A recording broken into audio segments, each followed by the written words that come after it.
Hey, hey, hey, what's going on? Hi, America. Hello, everyone. How you doing today? Hope you're having a good day today. My name is Michael Tomlinson. I am an American tutor.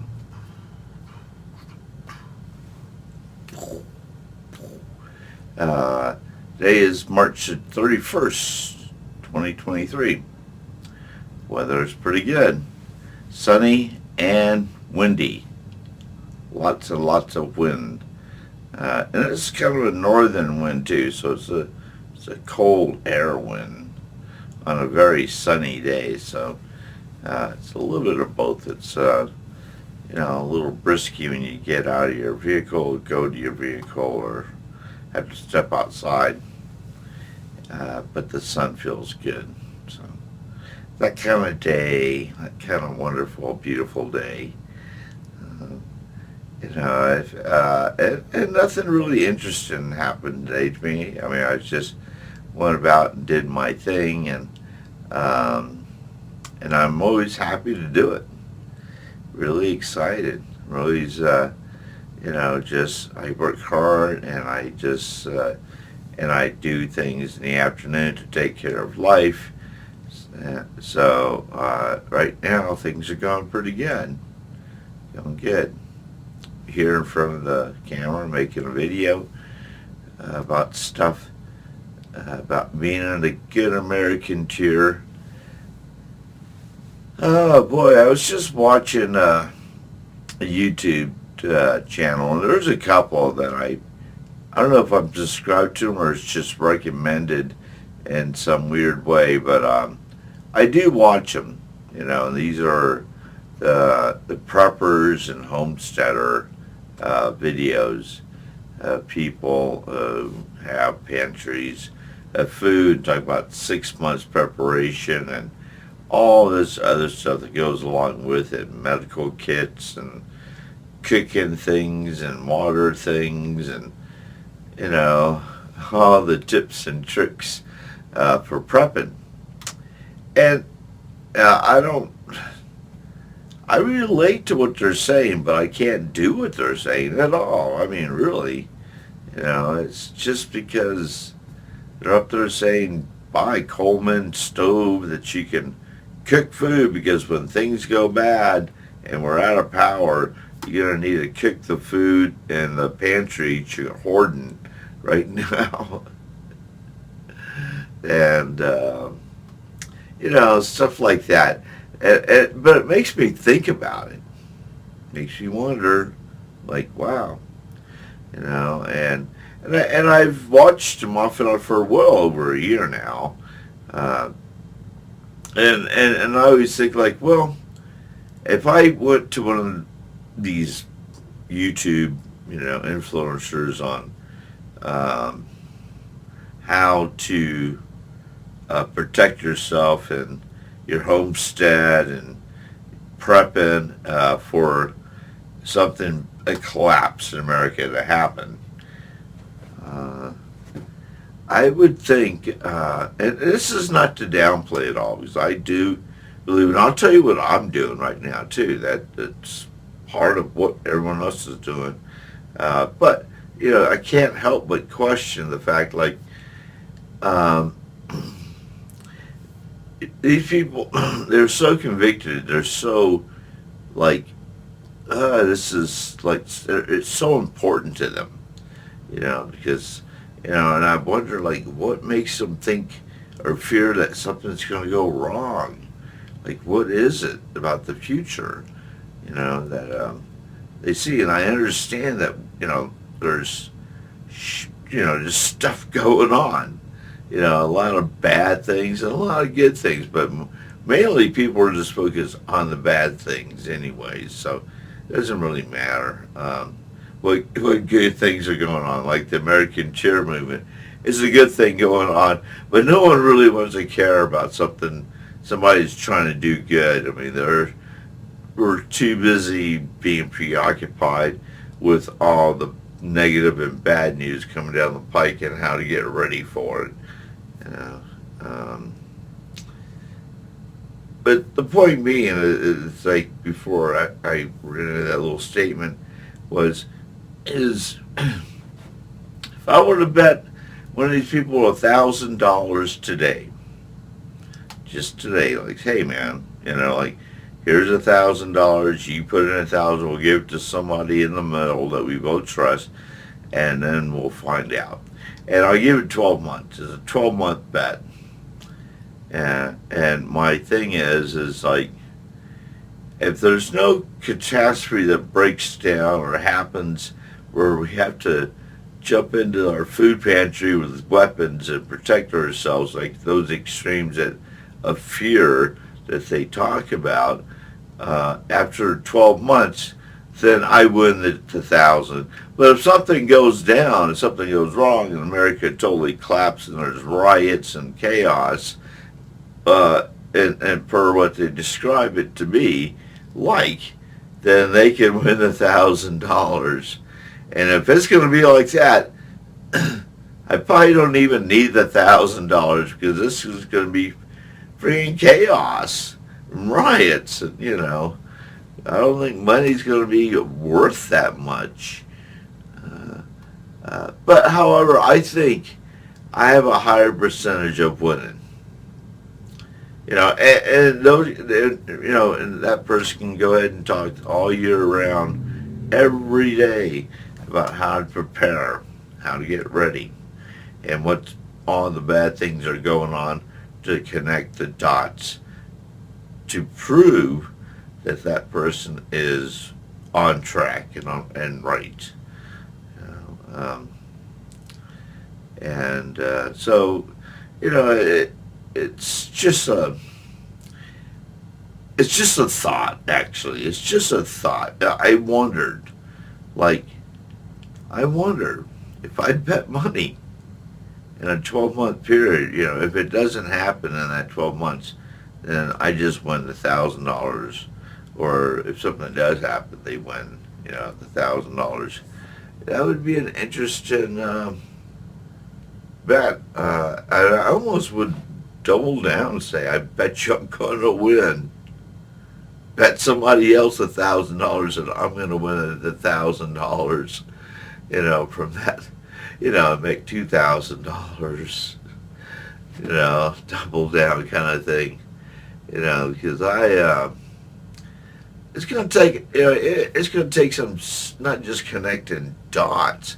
I mean, you don't have to be connecting like mega dots to me to prove that this is really going to happen, that we're going to, catastrophes around the corner, which I see what people are talking about. I feel what people are talking about. That is why I have the Americanteer movement where it's at. So we don't have to spread and live in fear. And if we're spreading and living in fear, we think that something really, really bad is going to happen in the next 2 months or 6 months or a year or 3 years, whatever it may be. If that's an authentic fear, I really need to know more about the fear factor, about where you're coming from, because I'm not sure what it is. Where you're fearing, are you fearing that the corporations and the government are just going to fall apart, which parts of it may fall apart, but there's some solid institutions in America. The Pentagon alone is solid. You can't. The White House may go through its ups and downs and things like that, whatever, but the Pentagon, there are just some serious people. You don't want to mess around with those people, and that's a strong institution. That keeps America together in its own way. And it doesn't just serve one thing. It's really a mega, like institution full of mega institutions within it that all kind of connect. and keep this country of ours moving forward in its own way. But we don't really talk about that because it is a savior. They do help try to maintain the fabric of America and keep us together. Even though they party up to all kinds of other mischief, who knows? Who knows? I mean, it is a Pentagon. Don't mess with those people. You know, I certainly don't want to mess with anyone in the Pentagon. So this is what you do if you're like me and you want to be a prepper, but you live in an inner city apartment kind of thing, you know. So you know, there is no room, there is no pantry or shelving unit. You can just like, you know, prep it is. It's just, you know, it's tiny. And it's not worth using that space just for storing of food. So what worked best for me is I just have boxes now. They're like, you know, food boxes in a sense. And, you know, and I put the cans in there. And you know, you have to put the date out there, like when things, the first thing that expires and the date. So that way you can look up at the box and know that things in that box are expiring within that week. And I'll pull it out and look through the items and, you know, try to use it up before it expires, you know, because some of that stuff, you know, like I said, when you're a prepper, you can be sitting on stuff. You know, I've been sitting on those boxes for a couple of years, like literally like over maybe 2 years, you know, and then some, you know. So, and then I go to look through it and everything's pretty much expired, you know, from the stuff I got way back when, you know, and prepping, you know. So I feel like I've wasted my money, I kind of wasted my time, or I'm not doing it right. If I'm going to do it, I have to definitely put expiration dates on there and go through those items before they expire. So I don't feel like I'm wasting money and food. It's too weird. And I don't feel comfortable enough or know enough about, you know, expiration dates on cans. If the fruit cocktail says it expired last month, it's expired. You know, I'm taking a chance on, I don't want to take the chance, you know, to eat expired food and then maybe a little sick afterwards, or ill, or, you know, it's just, I feel like I'm just too sensitive to want to even go through that, you know, you know, especially when I already know it. You know, that's where the real kicker part is like, well, you did eat expired food, Michael. What were you expecting?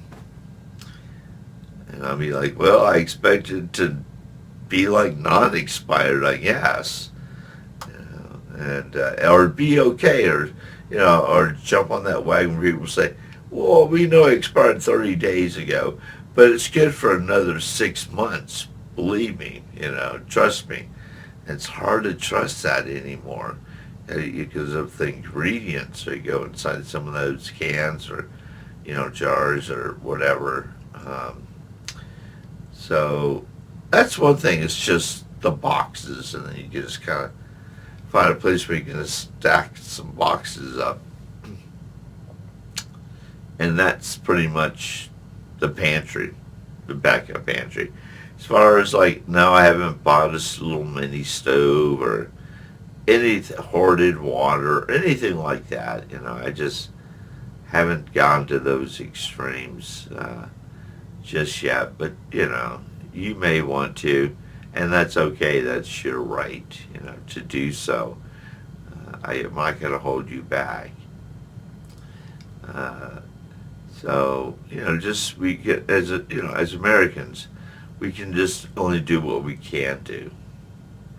And the people that are successful doing it, they shouldn't put down the people who are not successfully doing it. I mean, other people doing it are still saying you got to get out there and do it, or you're not doing a good enough of a job. So like that, and I'm like, man,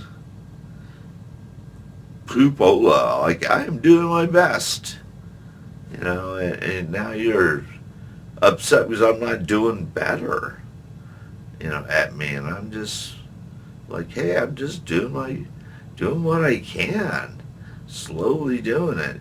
I'm an inner city dweller, you don't have a lot to go off of, to survive and having extra money and thriving, and we're not all starving either. A lot of people are doing really well. It's not to, I'm not trying to downplay one thing for another.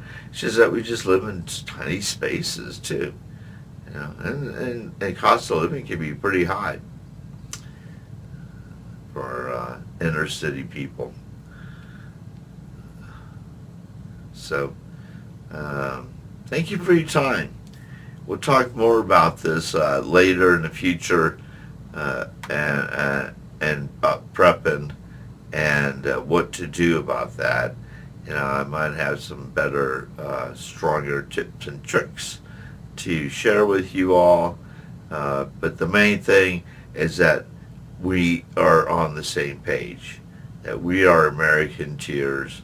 We're going to have to unify together to solve America's problems. Remember that. We have to come together to make it happen. So, the things I was just talking about were more individual kind of movements, but we need to come together as a family, as the people, as one, and have that voice. Okay? All right. Thank you for your time. Have a wonderful day. Peace, love. We'll talk later. Bye.